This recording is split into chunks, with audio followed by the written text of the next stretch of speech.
오늘 우리가 이제 요한복음 계속 보고 있는데 요한복음 말씀을 통해서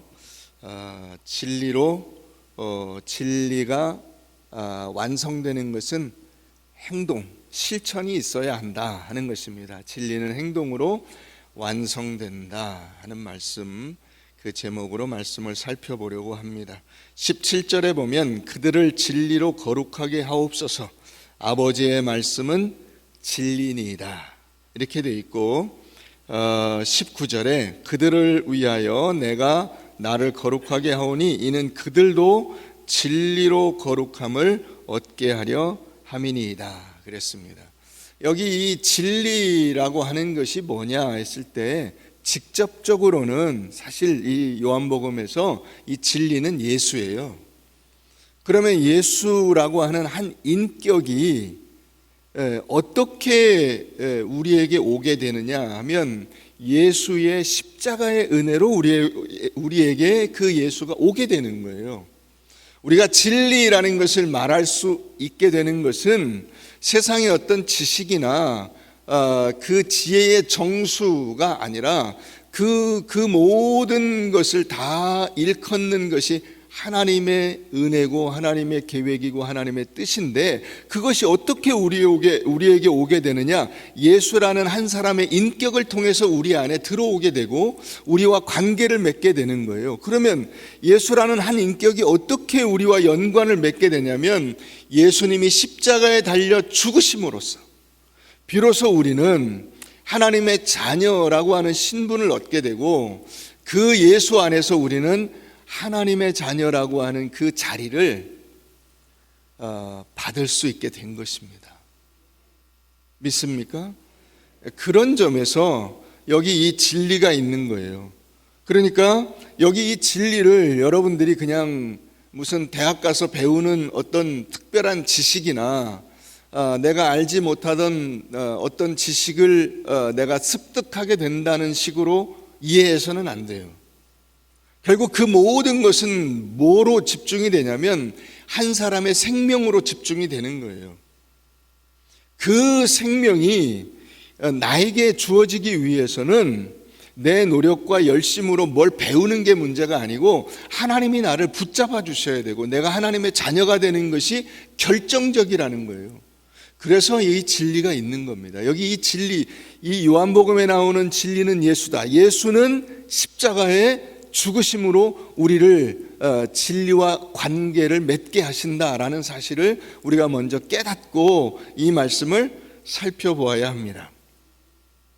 그런데 우리가 그런 하나님의 백성으로서 살아가는 것이 만만치 않아요. 왜 만만치 않냐면 우리를 그렇게 하나님의 말씀을 붙들고 살도록 세상이 내버려두지 않는다는 데 있습니다. 그래서 도널드 블래시라고 하는 분이 세상 물결이 침투한 교회라고 하는 책을 썼는데, 그 책에 보면 교회가 세상의 유행과 타협하고 인종적, 문화적 교만에 빠져서 거룩성을 잃어버렸다 라고 교회의 그 함정, 교회가 빠진 그 함정을 지적을 하고 있습니다.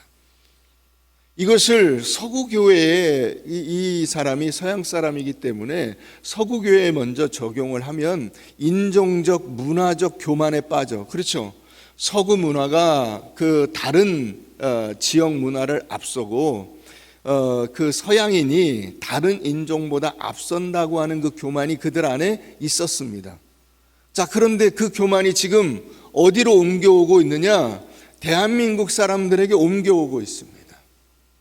한류가 뭐 세계를 뒤집고 있다 어쩌다 이렇게 해가면서 이제 그 교만이 우리 안에 들어와서 우리로 하여금 또다시 우리보다 잘 사는 사람들, 우리보다 못 사는 사람들, 잘 사는 사람들을 우습게 보고 못 사는 사람들을 우습게 보는 그와 같은 교만으로 우리를 다시 끌고 들어가고 있습니다. 그래서 그로 인해서 어떤 현상이 생기느냐? 거룩성을 잃어버린다.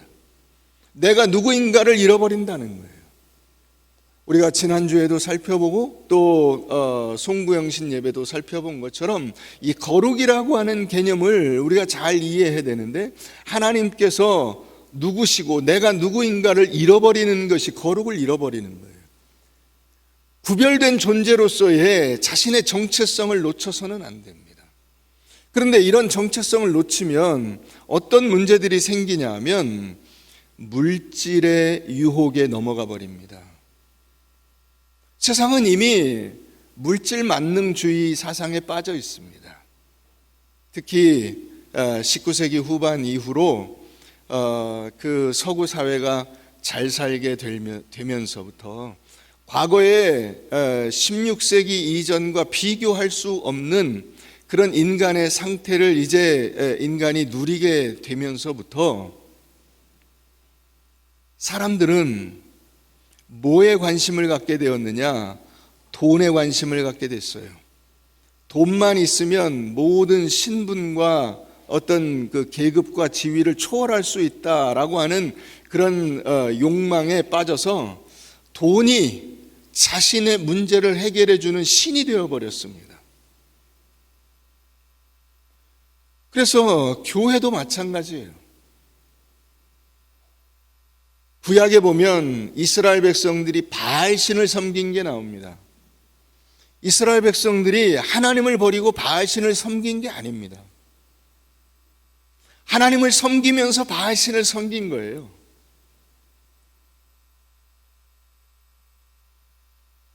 안식일을 지키면서 그 우상을 섬기는 절기도 지키는 거예요. 율법을 지키면서 이방 종교의 법도 지키는 거예요.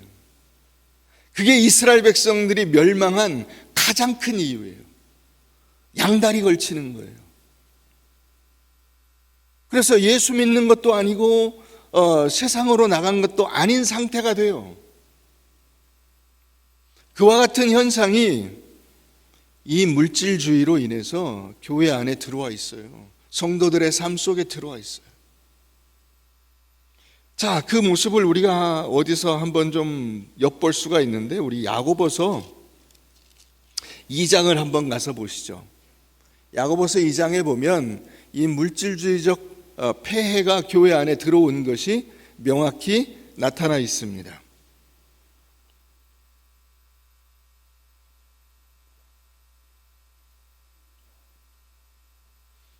야고보서 2장 2절, 만일 너희 회당에 금가락지를 끼고 아름다운 옷을 입은 사람이 들어오고 또 남루한 옷을 입은 가난한 사람이 들어올 때 너희가 아름다운 옷을 입은 자를 눈여겨보고 말하되 여기 좋은 자리에 앉으소서 하고, 또 가난한 자에게 말하되 너는 거기 서 있든지, 아니면 내 발등상은 내가 딛고 있는 이 계단, 제가 여기 지금 단 위에 서 있죠. 이게 여기 제가 지금 딛고 있는 이 마룻바닥이 발등상이에요.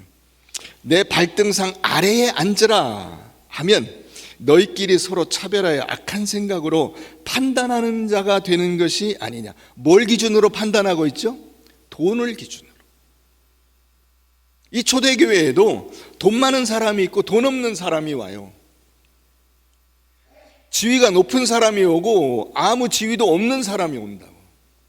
그러면 돈 많은 사람에게, 지위가 높은 사람에게 뭐라고 하냐? 아이고 일리 앉으시죠 한다고. 그런데 돈이 없는 사람과 아무 지위도 없는 사람에게는 앉든지 말든지 신경을 안 쓴다고. 이미 교회 안에 이 물질주의적 폐해가 그대로 들어와 있어요.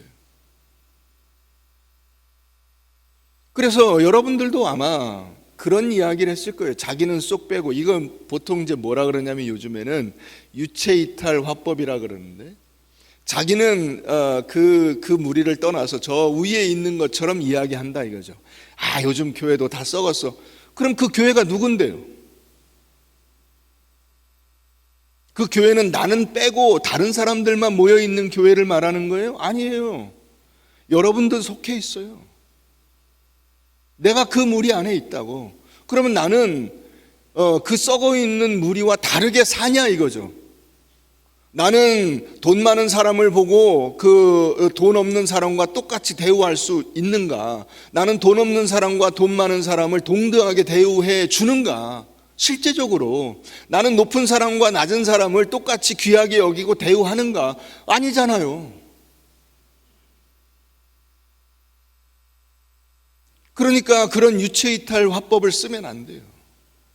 이미 내가 그 무리 안에 끼어 있어요. 물질주의의 그 영향 속에 들어가서 그 폐해를 그대로 드러내는 단적인 삶을 내가 살고 있다고. 뿐만 아니라 교회 안에 세상적 사고방식이 들어와 있어요. 그래서 복음보다 더 뭘 중시하느냐? 세상적 의제들이 더 중요해졌어요. 무슨 양성평등이니 기후 문제니 뭐 에너지 문제니 무슨 문화가 어떠니 등등 정치 체제가 어떠니 이런 문제들을 가지고 교회가 씨름 물론 할 수도 있죠. 그러나 그게 제일 중요한 의제는 아닌 거예요. 교회의 제일 중요한 문제는 내가 예수를 똑바로 믿는 것이고 그 내가 예수를 믿는 그 믿음을 옆에 있는 사람들과 함께 나누는 것이고 그래서 귀한 믿음의 공동체를 이루어 가는 것이 교회의 가장 최우선순위 의제예요. 이거보다 더 급한 것은 없어요. 예수님이 바로 그것 때문에 오신 거예요. 로마를 때려 눕히고 이스라엘 백성들을 로마 사람들 위에 놓기 위해서 오신 것이 아니라 로마 사람이든 이방 사람이든 유대인이든 다 예수 믿고 구원받을 수 있도록 하기 위해서 십자가에 달려 죽으신 거라고. 이 문제를 우리가 놓쳐서는 안 되는 것입니다. 뿐만 아니라 세상에 침투당한 교회의 세 번째 문제는 뭐냐면 영적인 무관심이에요. 내 죄에 대해서 세상의 죄에 대해서 외면하고 그것을 마치 아무것도 아닌 것처럼 치부해버리는 거예요. 이건 굉장히 심각한 문제예요. 우리가 말씀대로 살아야 되지 않냐, 복음을 전해야 되지 않냐 그러면 여러분들이 겉으로는 그래야죠 하지만 속으로는 그건 목사님이 하시고 그건 장로님이 하시고 그건 권사님이 하시고 나는 좀 더 급한 일이 있어서 가봐야 되겠습니다. 이게 영적 무관심이에요. 그래서 내가 안다는 것과 내 삶이 괴리되어 있는 거예요. 여러분, 교회에서 어떤 이야기를 하고 어떤 실천 방안을 말할 때 여러분들이 그 얘기를 처음 들어보신 얘기는 아마 거의 없을 거예요. 다 이미 알고 있어요. 어떻게 해야 된다는 것을 알고 있어요. 내가 신앙생활을 어떻게 해야 된다는 것을 자기도 잘 알고 있어요. 그러나 하지 않는 거예요. 이게 오늘날 현대 교인들에게 현대 교회에서 제일 큰 문제고 제일 큰 함정이에요. 우리는 어느 순간부터 세상의 모든 지식을 다 가지고 있습니다. 이제는 그래서 심지어는 대학이 별 필요가 없다라는 얘기까지 나와요. 왜냐하면 대학에서 가르쳐주는 모든 것이 다 인터넷에 있다는 거예요. 대학은 왜 다니냐면 학벌을 가지려고 다니는 거예요. 그러나 이제 그게 별로 쓸데없는 시대가 되어가고 있지 않느냐는 그런 이야기들이 있는 겁니다.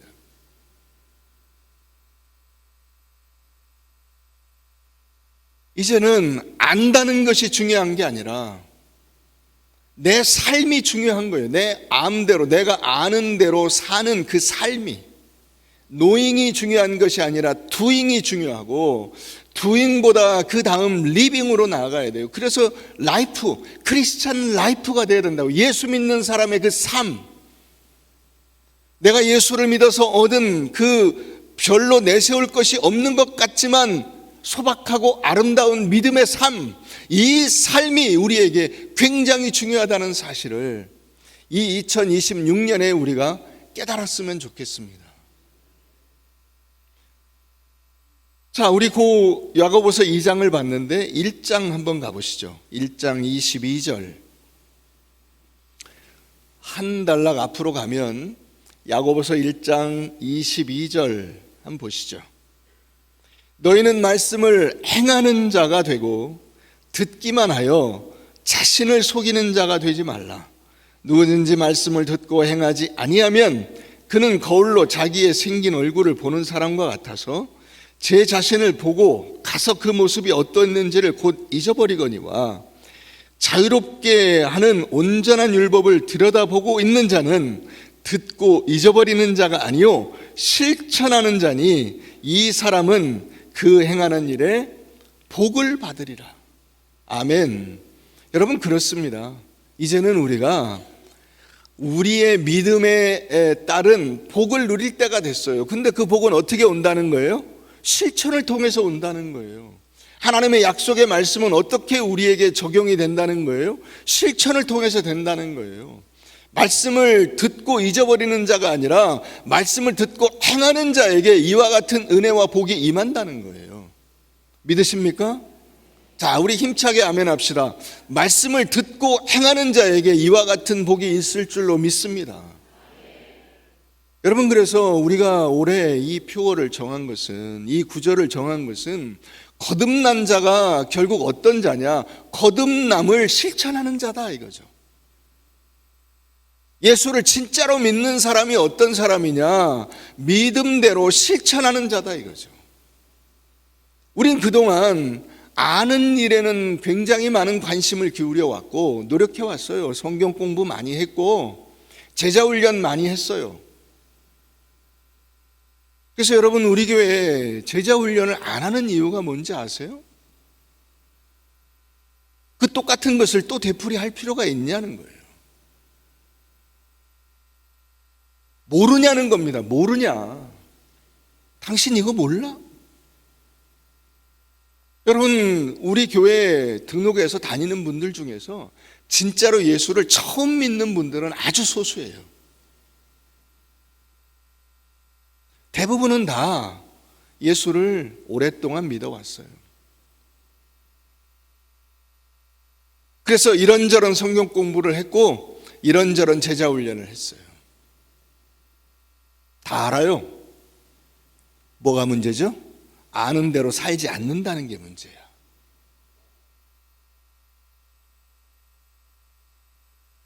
그래서 저는 올해 우리가 이것을 뒤집어서 새롭게 사는 해가 되도록 만들어 보자 하는 것입니다.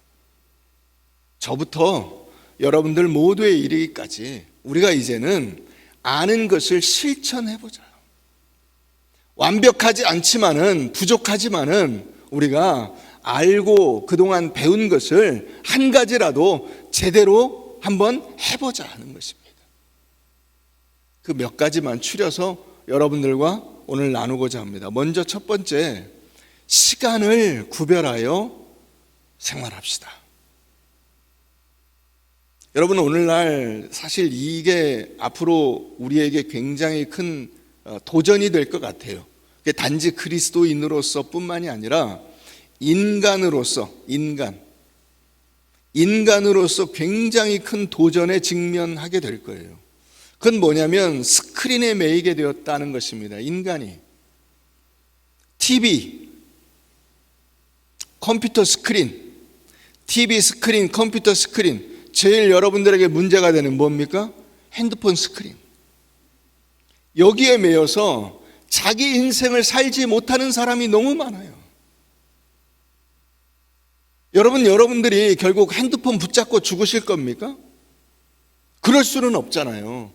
결국 내가 먹어야 돼. 핸드폰에 암만 맛있는 음식이 있으면 뭐합니까? 내가 그걸 먹어야죠. 실제로 그걸 들어서 먹어야 그 음식이 내 안에 들어와서 내가 힘을 낼 수 있는 거 아닙니까? 핸드폰에 암만 멋진 사람이 있으면 뭐합니까? 내 앞에 있는 사람이 그 사람이어야죠. 핸드폰에 암만 돈이 많으면 뭐합니까? 내 주머니에 돈이 있어야죠. 근데 전부 다 스크린만 들여다보고 있어요. 하루에 4시간, 5시간씩. 여러분들 핸드폰 요즘에는 다 알려줍니다. 당신이 하루에 몇 시간을 이 핸드폰을 들여다봤습니다. 시간을 알려줘요. 몇 시간쯤 되는지 보셨어요? 4시간, 5시간 들여다보는 사람들이 흔해요. 4시간, 5시간을 가상의 숫자 012, 012 쳐다보고 있다고. 이제 여러분 거기서 벗어나십시오. 아침에 일어나서 기도하시고, 하나님, 오늘도 새로운 하루를 주셔서 감사합니다. 제가 예수 믿는 사람답게 정말 단 1초라도 제대로 한번 정상적인 사고방식과 기준을 가지고 살아보겠습니다. 결단하시고 말씀 읽으시고, 아무 쓰잘데기 없는 핸드폰 쳐다보느라고, TV 스크린 쳐다보느라고 4시간, 5시간, 10시간씩 여러분 인생을 허비하지 마시고, 그 시간에 단 1분이라도 여러분 옆에 있는 사람과 진정한 대화를 나누시고, 손을 붙잡으시고, 맛있는 거 드시고, 열심히 운동하시고, 여러분들의 인생을 사시려고요.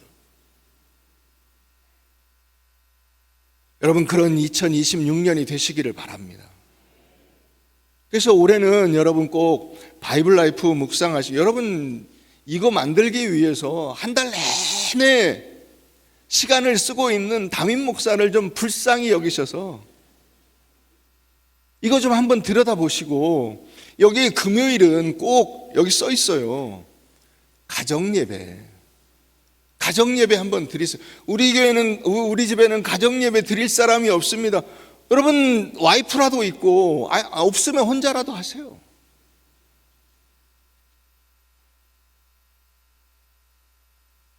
시간을 여러분 이제는 여러분들이 재정립하세요.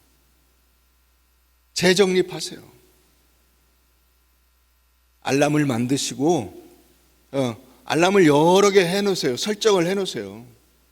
설사 스크린을 들여다보더라도 타이머를 해놓으세요. 30분만 내가 보겠다. 그래서 30분 알람 켜놓고 핸드폰을 들여다보세요.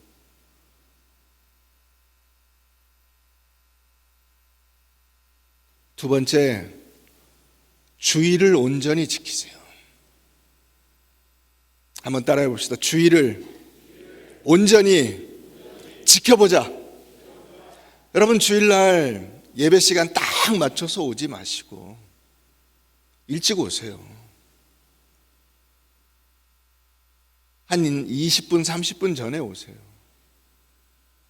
오셔서 교회도 한번 둘러보시고, 다른 분들도 한번 만나시고, 커피도 한 잔 빼서 드시고.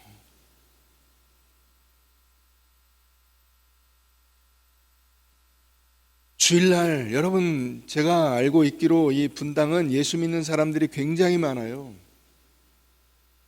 그건 뭐 용인, 광주 이런 데도 아마 비슷할 거예요. 이 수도권, 특히 남부 지역은 예수 믿는 사람들이 굉장히 많아요. 50% 정도 돼요. 그런데 주일날 문 여는 학원이 있어요.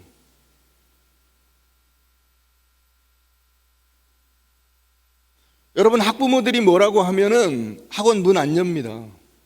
그런데 학원을 주일날 연다는 얘기는 뭐예요? 보낸다는 얘기예요. 예수 믿는 사람들이 주일날 학원을 보낸다는 얘기야, 애들을. 그러니까 여러분, 주일 성수가 되겠어요?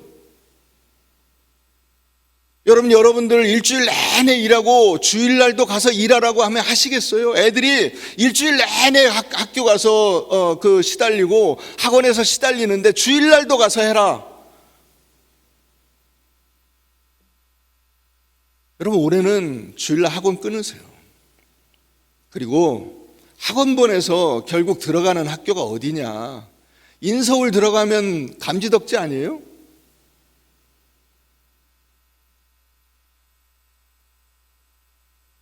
쓸데없는 짓 하지 마시고, 제가 지나놓고 보니까 애들 좋은 학교 보내는 게 그렇게 대단한 변수가 아니더라고요, 인생에.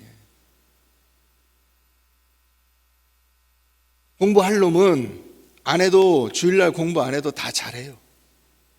공부 안 할 놈은 암만 주일날 아니라 밤새서 공부를 시켜도 소용없어요. 지가 알아서 해야 돼요. 우리가 주일을 제대로 지켜봅시다.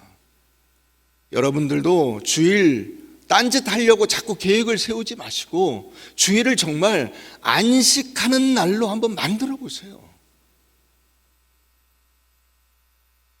아무것도 안 하면 큰 손해를 보는 것처럼 생각지 마시고 인간에게는 그 멍청이 보내는 것 같은 그 시간이 필요해요.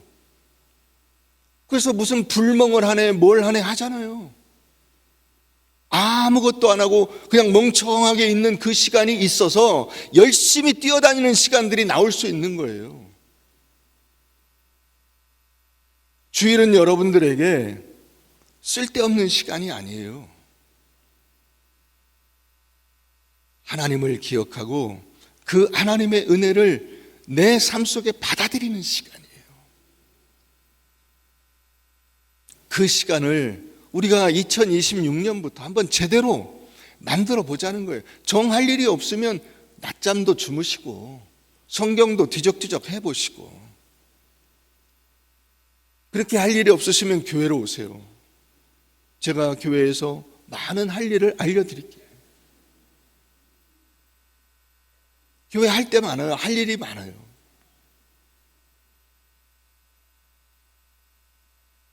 세 번째,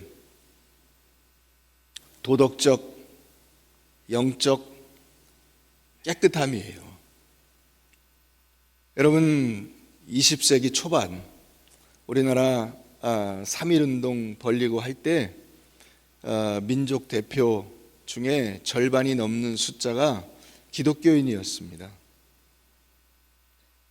그때 기독교인의 분포가 우리나라 전체 인구 가운데 2%였어요. 2%인 그 나라에서 민족 대표로 이게 활동을 한 사람들이 절반이 넘어요. 16명. 여러분, 대한민국은 기독교가 일으켰어요. 아세요? 학교, 제대로 된 서양 학교 다 기독교인들이 세웠고요. 선교사들이 세웠어요. 제대로 된 병원을 기독교 선교사가 세웠다고.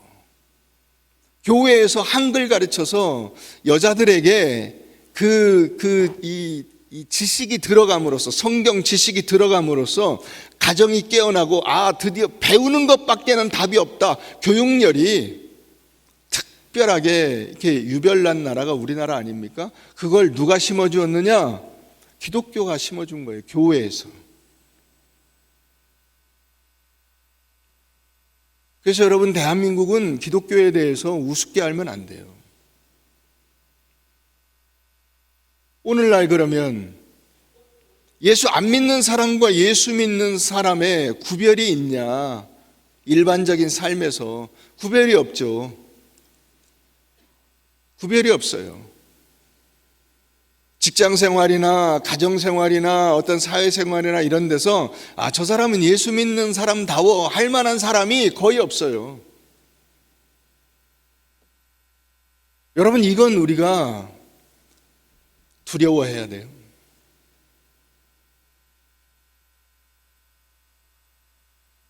우리가 타락한 거예요. 안 믿는 사람들이 좋아진 게 아니고 그 사람들은 예나 지금이나 한심했어요. 한결같이.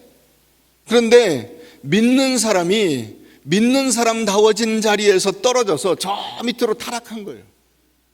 아무렇게나 사는 거예요, 지금. 예수 믿는 사람다운 그 정체성과 자부심을 놓쳐버리고 함부로 사는 거예요.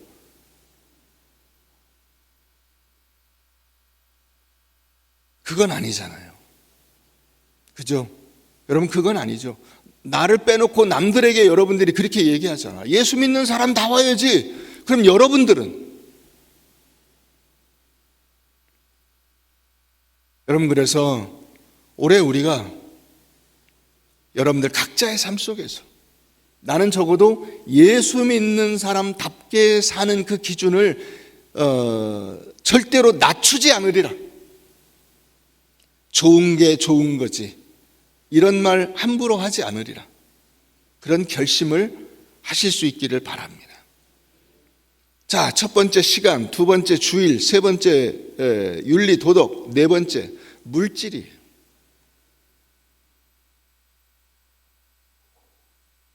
우리 마태복음 6장 한번 가서 보십시다. 마태복음 6장.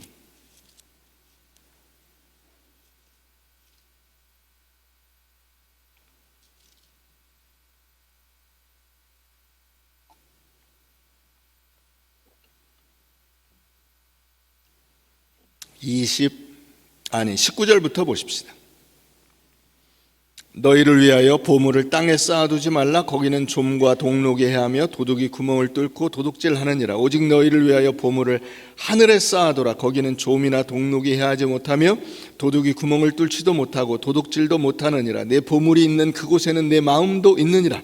눈은 우리의 등불이니 그러므로 내 눈이 성하면 온몸이 밝을 것이요 눈이 나쁘면 온몸이 어두울 것이니 그러므로 내게 있는 빛이 어두우면 그 어둠이 얼마나 더하겠느냐. 한 사람이 두 주인을 섬기지 못할 것이니 혹 이를 미워하고 저를 사랑하거나 혹 이를 중히 여기고 저를 경히 여김이라. 너희가 하나님과 재물을 겸하여 섬기지 못하느니라. 아멘.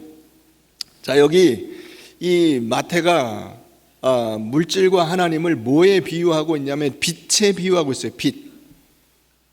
하나님은 빛이시잖아요.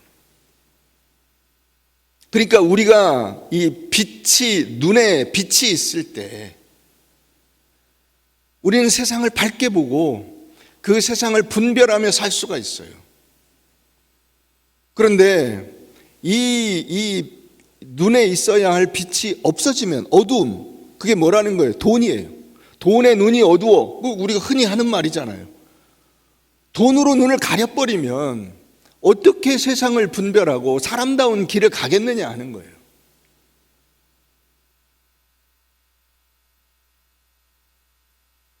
여러분들의 인생에서 물질은 꼭 필요하죠. 우리가 세상을 사는데 필수적인 도구예요.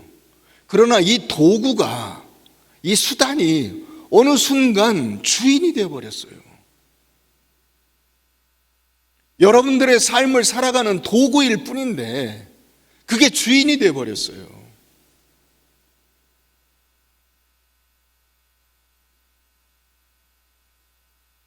여러분, 그래서 우리 예수 믿는 사람들이 이 물질에 대한 기준과 인식을 명확히 할 필요가 있어요. 하나님이 주인이신가? 돈이 내 인생의 주인이 될 수 있는가? 고민하세요. 답이 금방 안 나오시죠. 아마 금방 안 나올 거예요. 왜냐하면 여러분들이 몸담고 있는 그곳에서 수많은 사람들이 그런 얘기를 하니까요. 돈이 제일 중요하다 이런 얘기를 하니까. 건강이 제일 중요하다 그런 얘기를 하잖아요. 여러분, 건강이 제일 중요하지만 하나님보다 더 중요할 수는 없고요. 돈이 중요하지만 하나님보다 더 중요할 수는 없어요. 우리는 분명한 믿음으로 그거를 분별하고 그걸 내 삶으로 살아내야 될 사람들이라고 그렇게 부르셨다고요. 그게 거룩한 사람들이라고 하는 이 호칭의 의미예요. 그래서 올 한 해 여러분들이 교회에 11조 헌금하고 선교 헌금하고, 오늘 주보에 보면 선교 헌금 그 삽지 들어가 있죠. 저는 사실 그 제일 부러운 교회가 어떤 교회냐면 여기에 정말 수백 개의 그 교회들, 어떤 선교지를 돕는 교회들이 참 부러워요. 그러나 우리는 우리 형편에서 할 수 있는 것 하는 거예요. 올해 여러분들이 보면 해외 선교에 이주민 선교, 이 임중식 선교사가 원래 태국의 치앙마이에서 그 태국 그 산족들을 대상으로 해서 선교 활동을 벌였는데, 이제 본인이 이제 나이도 많이 들고 또 사역이 그 여러 가지로 이제 제한이 될 뿐만 아니라 자기를 대신할 수 있는 다른 선교사들이 들어와서 이어받았기 때문에 들어와서 저 안산 시흥 이쪽에 공단에 외국인들이 많이 있는데 거기 그 외국인들을 상대로 해서 이주민 선교를 시작을 했어요. 작년부터. 그래서 이제 우리가 협력 선교를 하다가 올해는 파송 선교로 좀 바꿔주라 그래서 그렇게 하기로 했습니다. 그래서 우리가 파송 선교사가 이제 2명이 됩니다. 엘살바도르 그리고 한국에 이제 들어와 있는 외국인을 위한 이주민 선교, 그리고 라오스, 캄보디아 그리고 해외 신학교에 열심으로 지금 다니면서 사역하는 서창원 목사님 계시고, 국내 선교도 여러 교회들 그리고 군 선교 이렇게 저희가 하고 있습니다.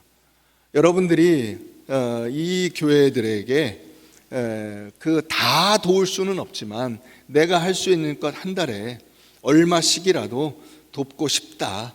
한 군데에 1,000원씩만 돕고 싶다. 2,000원씩 돕고 싶다. 여러분들이 나름 정하셔서 10,000원씩, 20,000원씩 그렇게 나름 정하셔서 이 선교 헌금을 작정을 하시죠.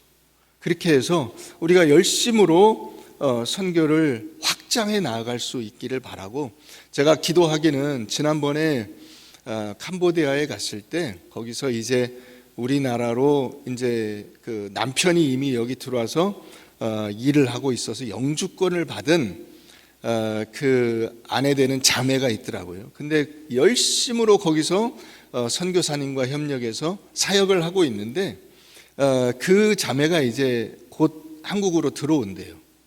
그래서 그분을 통해서 이주민 선교를 더 확대할까 생각을 하고 있어요. 우리가 이제 이 대한민국이 좀 물질적으로 잘 살게 되고 한류가 그 동남아 서양이 곳곳에 이렇게 떨치게 되면서 많은 사람들이 한국에 들어옵니다. 특히 이 그 동남아시아의 사람들이 한국에 와서 많이 일을 하고 있어요. 근데 그 사람들을 제대로 전도를 해서 그들이 다시 자기들 고국으로 돌아갈 때 예수 믿는 사람으로 돌아갈 수 있도록 만드는 일이 효과적인 선교 방법 가운데 하나가 아닌가 하는데, 지금 많은 그 학자들과 선교사들의 의견이 모여지고 있습니다. 그래서 그 일을 저희도 시작해 보려고 합니다.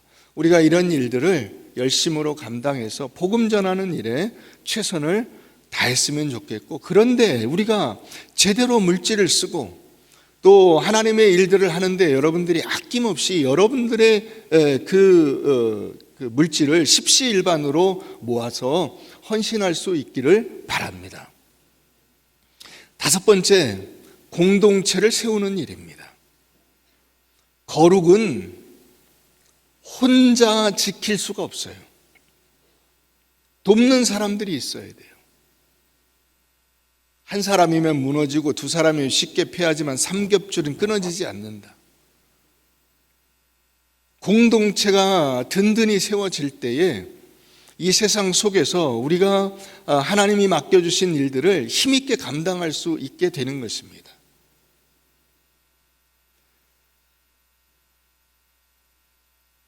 이 분당에서 큰 교회들이 잔뜩 있습니다. 뭐 무슨 할렐루야 교회니 뭐 분당 우리 교회니 여기 지구촌 교회니 어디니 해가지고 뭐 10,000명이 넘고 막 몇만 명씩 되고 하는 교회들이 잔뜩 있어요. 우리 교회는 숫자로 보면 그런 교회들과 비교가 되지 않는 소규모입니다. 그러나 여러분, 교회의 그 가치와 무게가 그런 숫자의 그 기준으로 떨어져서는 안 됩니다. 저는 우리 교회가 정통 장로교회로서 든든하고 굳건한 말씀의 토대 위에 세워진 그런 훌륭한 교회가 될 수 있도록 기도하고 있고 그렇게 애쓰고 있습니다. 우리 교회는 그런 교회로 자리매김을 하리라고 저는 생각이 됩니다. 이 교회 공동체를 여러분, 우리가 든든히 세우는 방법이 뭐냐? 소그룹이 같이 잘 모이는 겁니다.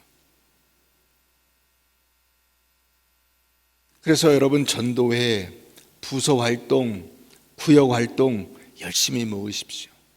열심히. 그 활동을 여러분들이 소홀히 생각하시면 안 됩니다.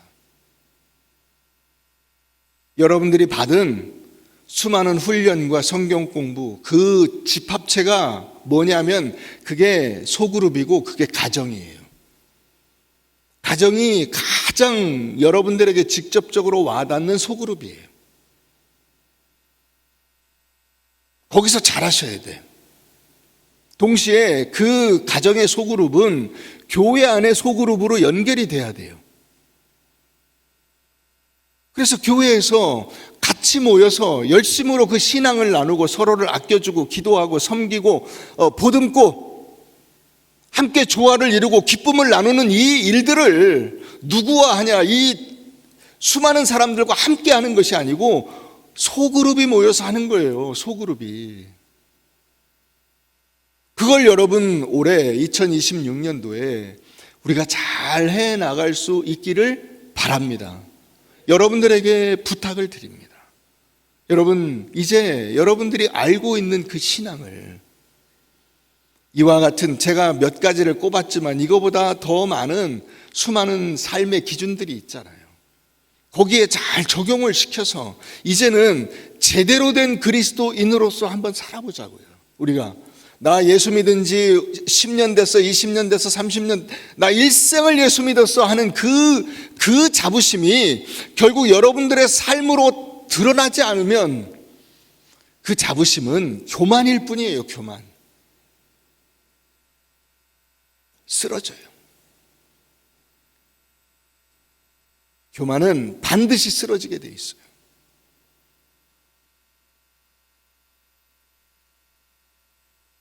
우리가 이와 같은 5가지를 비롯한 여러 강령들, 시간을 제대로 쓰고 주의를 거룩히 지키고 도덕과 윤리에서 믿지 않는 사람들과 다른 분명한 기준을 가지고 살고 물질을 제대로 하나님이 기뻐하시는 데 사용하고 공동체로 함께 모여서 공동체를 보듬고 함께 그 기쁨을 나누는 삶을 살아갈 때에 우리 꿈과 사랑의 교회가 든든히 서서 이 지역사회와 여러분들 주변에 있는 수많은 사람들을 살리는 구원의 방주가 될 줄로 믿으시기